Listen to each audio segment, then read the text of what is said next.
Hi everyone, I'm Dr. Karthikeyan Ramalingam, Dean Students Affairs and Associate Professor in School of Life Sciences, BSc Crescent Institute of Science and Technology. I have finished my PhD in Annamalai University, CS in Marine Biology, and also I have worked in USA for 6 years in Texas University and also New York University. I'm very happily welcome you all and thank you for choosing this webinar series. I have made this course to cover up 12th grade and undergraduate students, so for all the disciplines. I hope in this lockdown you have understand the capacity of a single microbes, coronavirus. It's made a complete shutdown of the world. So we're happy for choosing this course, The Power of Microbiology. And now let's go to the webinar. The topic of webinar, application of microbiology. This will cover basic of different microorganisms and also different applications, microorganism involved in different fields. So the first slide itself is showing what actually we are going to cover. After the introduction, we are going to talk about sewage treatment, industrial product and production of biofuel, biofertilizer, biocontrol agent and household product, all involved in microbes or microbe derived products. Go to next slide. Obviously all of you know microbiology is the study of microorganism. Anyway, we cannot see the microorganism to naked eye, so we need some microscopes or something to see clearly. I'm talking about individual cell. Colonies you can see in your naked eye, but it's a single cell, you need to use a microscope. And overall, so microbes has a strong bonding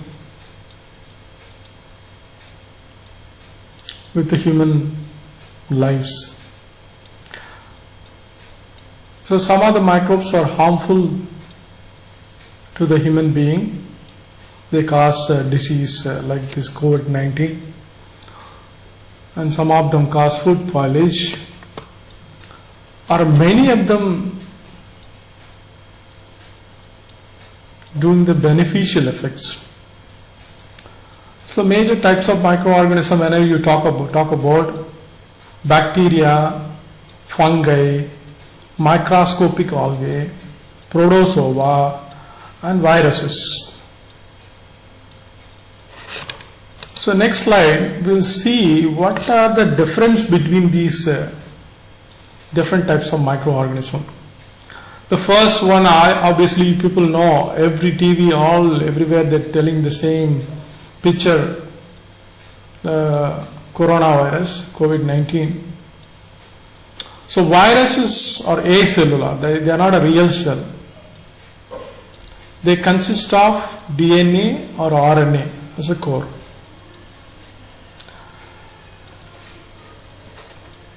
And some of them, they have a protein envelope, and also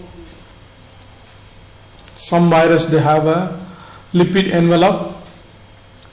With the COVID-19 they are consisting of RNA, and also they have a protein coat and also a lipid envelope with surface receptors. So virus replicate only in the host, they cannot replicate themselves. because they have only one nucleic acid. So when you talk about other cells, bacteria, fungi, algae, protozoa, all they used to have a complete setup for the central dogma of life. What I'm saying is the central dogma of life. DNA will make RNA, RNA will make a protein. So virus, it has only DNA or RNA. So they need a host to replication, multiplication. I hope all of you know what is a host for COVID-19 as a human being. Next is a bacteria. So bacteria, they are a prokaryotic and they have a peptidoglycan cell wall. The reproduction they do by binary fusion. For the energy they used to use inorganic chemicals. And also some of the bacteria they used to do photosynthesis also. Most of the bacteria, they are heterotrophic in nature. Only few group, I'm saying cyanobacteria, they have a green pigment, they can synthesize their own food, autotrophs. Next group, fungi. Fungi, it is coming under eukaryote. Eukaryote means it has a true nucleus. Prokaryote means it has a developing nucleus, initial stage, pro-developing. Or a first, I would say, initial. So, fungi, they are eukaryote, they have a true nucleus. They have a chitin cell wall. And then they are mostly depends on saprophytic nature. They feed on dead matters. And some of them unicellular, example yeast, it's a unicellular. Mostly others they are multicellular in nature. Bacteria all are unicellular. They don't have any multicellular bacteria. Bacteria all unicellular only. Next is algae. Algae, it's all coming under eukaryotes. They have a cellulose cell wall. Use photosynthesis for the energy. All the algae are autotrophs. So they use oxygen, produce for respiration. They use CO2 for photosynthesis. They are autotrophs. The reproduction of algae, they have different methods, like they do fragmentation, different types are available. Protozoa, they are also eukaryote. They absorb the food or even inject the food. Most of them, they move one place to other place by using pseudopods or cilia. Ciliates will move by cilia. Some of them, they flagellates, they use flagella. And when you see bacteria, fungi, algae, even archaebacteria, protozoans are different. They don't have a cell wall. It's like a human, like an animal cell. Next is archaebacteria. They are similar, like I would say, the connecting link between prokaryote and eukaryote. They are, but still there in the prokaryote only. But some of the eukaryotic characteristics also there in the archaebacteria. So they live in the extreme condition. They don't have a peptidoglycan cell wall. That's why they are a little different from bacteria. Bacteria has a peptidoglycan cell wall, but archaebacteria doesn't have a peptidoglycan cell wall. They live in the extreme environment. I'm saying some of them, they use methane, methanogens. Some of the microbes, they live in the high content of salt halophils. Some of the archaebacteria, they live in the high temperature thermophils. They live in the extreme environments. So I told the major types: virus, bacteria, and then fungi, algae, protozoa, and archaebacteria. So what I'm asking you people, see all these properties and think about yourself. Evolution order of these microorganisms, which maybe come in the first, virus come first or second, bacteria come first, whatever you think. I'm saying based on the properties of these microorganisms. I'm saying cell wall, cell membrane, what is internal material based on cell organelles, all make some evolution order based on this property, and put it in the common bar. Also think about it. Don't refer any books or anything. You do it yourself. Okay. So go to the next slide. Obviously, microbes, they're doing a lot of human welfare. Even previously also I told, very minor microbes only, they are pathogenic. Even very few, I'm saying when you talk about the whole number, only few microbes are only causing food spoilage, for example. Most vast majority of microbes, they do a lot of benefit for the human being. Even plants, all the surroundings. In this part, we're going to see that actually. Wow. You see? So now I'm angry. The pizza is calling me. Huh? Okay, this part we are going to discuss about household product. What are the microbes are used? So when you see this slide, see, jeans is a favorite dress for all, right?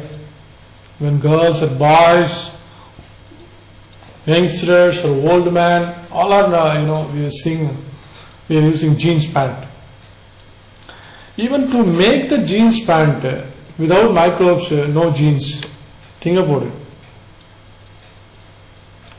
Like even stone washing, one of the process used for when they're making faded jeans. For that process, they used to use a trichoderma fungi. For example, to make a fabric for the jeans, that's a gluconobacter used to make from cellulose. They make a fabric. Excuse me. They used to use that gluconobacter. Also, for example, the denim color, it's a denim jeans only most people prefer, right? For that, the Pseudomonas putida they used to use to make indigo. That indigo again it turned into blue color, denim blue, by the E. coli, genetically modified bacteria, E. coli. Even nowadays, microbes are producing plastic also. Even the zipper can be made from microbes. So this slide you see that E. coli producing that indigo from trypan blue. So this indigo producing E. coli. So what I'm trying to say from this slide, if there is no bacteria, maybe we won't get that beautiful like jeans.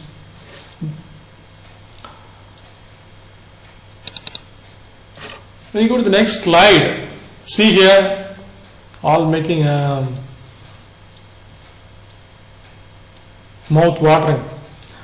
See, think about it, with no microbes are there, you won't have a tasty idli, dosa, and even pizza. Nothing is there. Even bread, nothing is there without a microorganism. So, what for the mostly Saccharomyces cerevisiae yeast used for these kind of household food, the food material what we making in the home. So what exactly they do? So the batter or maybe a flour, dough, that will be kept for fermentation. The common yeast, they will make it softer, tastier.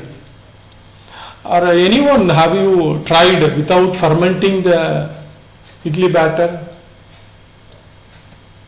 It will be very awful. Actually, one of a foreign lady, she came to India. And then she one of the friends home, she went there and they gave a idli. There's so many different side dish. I'm saying kara is like chili, coconut chutney, chili, and then idli powder. So many different sambar, all different types of side dish they gave with idli. Wow, she was very happy. Wow, it's very nice. Even how this is very soft. So much thing she told her. She was very happy. I don't know, I never eat this kind of food in my life. So many things she said finally she said she wanted to make that idli in her home. So she got all the recipes from Indian friend, and then she went back to US, and then he started making idli. She choked urud dal and then rice and everything, whatever the procedure told by Indian friend. She made that batter also, and then morning she bought the idli vessels also. So morning she made that idli. She was tasted very awful. Why the taste is very bad? So she was confused, and then again she called the Indian friends, and then she told all the things how she did and everything. She described the procedure, and then finally she said one thing. Maybe all the procedure. She sent one photo also how she making this thing. So the Indian friends laughed after seeing that photo. She was wearing the gloves when she doing all the process. She was laughed and then said, really, actually the fermentation of idli batter is happening. I'm saying the inoculation happening from the hand. Even a lot of people maybe heard about, some people if they make a batter, it will be ferment very quickly.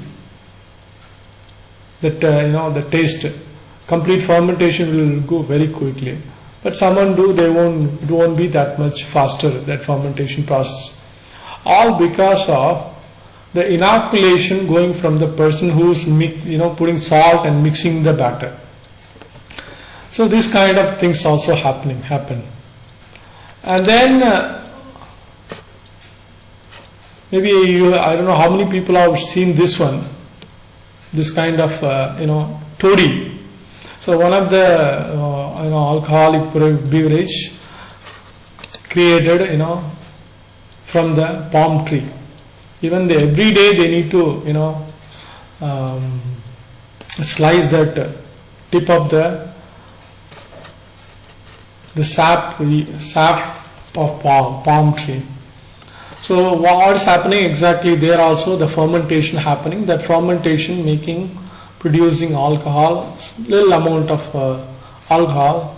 Even one of my friend told me, actually the girls in the villages, they used to drink this toddy. I'm saying young girls, they used to drink the same tree. You need to drink from same tree, not from different trees.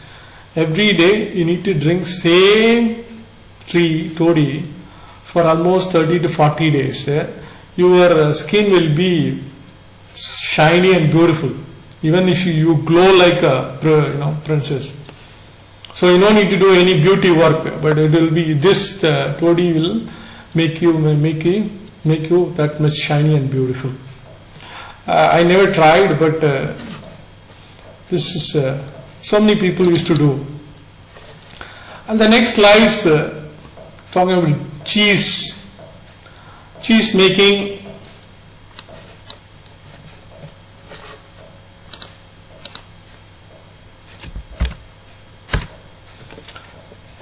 So there are different processes involved in cheese making. When acidification, coagulation, and then further separation of the solid material, and then separating the liquid material. That's a Y. And then some of the cheese will be salted, and they'll make some shape, whatever the shape they want. They make a rectangle shaping, and then finally ripening. Also they used to do. For initial stage also microbes they used to use for acidification, coagulation. Even people used to use renin enzyme also, or microbes, lactobacillus also they used to use for curdling process. So cheese is made up of partial digestion of milk using microbes. Then further for Swiss cheese, the Propionibacterium used to use. Even Swiss cheese you will see holes like this. Because of that during the ripening time this makes a CO2. That CO2 makes this holes in the Swiss cheese. So for the cheese also, if there is no microbes, no cheese. Even for household detergents, microbes are very important nowadays. So when you talk about all the advertisement you will see the detergent. Oh, you got stains, so we use this detergent, that detergent. You'll remove the stains immediately. So many things we used to see in advertisements. In olden days, what they do, they used to choke it in a water. They used to use chemicals and then boil it in a big pot. All the dresses will be there. Then boil it. Then they do washing process. Then only the stains will go, because they used to use the chemicals. So if you use those process, your dress will be faded very faster, or maybe even the quality of the cloth will go very bad faster. Why? Because they use a lot of harsh chemicals, and also they used to use heat also, temperature also. That makes a problem. But nowadays the detergent what it has, mostly it has a lipase, protease. What these lipases will do, lipases will break down the fat. Protease, they will break down the protein. So what exactly is there in the stain? It is all made up of, if it is a pickle, what is there in the pickle? It is protein, carbohydrate, maybe lipid, oil. That's the only grease. What is there? It's a lipid. If you use a lipase enzyme, if it is there in the detergent, they will remove the stains easily. So when you use enzymes, even it is effective at very low temperature. You don't need to do any heating process to clean the clothes. So even you see so many brands are given here. Now I'm not advertising these brands, but just examples I have given. And also here you see the enzymes and what are the microbes they are producing for industries. So many other microbes are even they're using. So many different companies they use different, and some of the company they use genetically modified microbes to produce enzymes, required enzymes. This slide showing different household products, and then for example household product, what is that? I'm saying buttermilk, curd, Swiss cheese, Roquefort cheese, cottage cheese, bread, idli, dosa, all the related microbes are given in this slide. Even coffee, fermented coffee only tastes good. The coffee bean they used to do, choke it and then ferment with Candida angioedema. Even coffee pods even they used to use with a fermentation process. Then only the taste of the coffee will be very tasty. Even some of our students also they use a different microbes to do the fermentation process to enhance the nutrient content also. That's also important. Even in the idli dosa, not only fermentation, they also increasing the nutrients of bread, like idli, dosa, bread, coffee, cheese. If the microbes are there, they also give increase the nutritional factor of the microorganism. So up to now, this is a part 1. So we'll see in the part 2.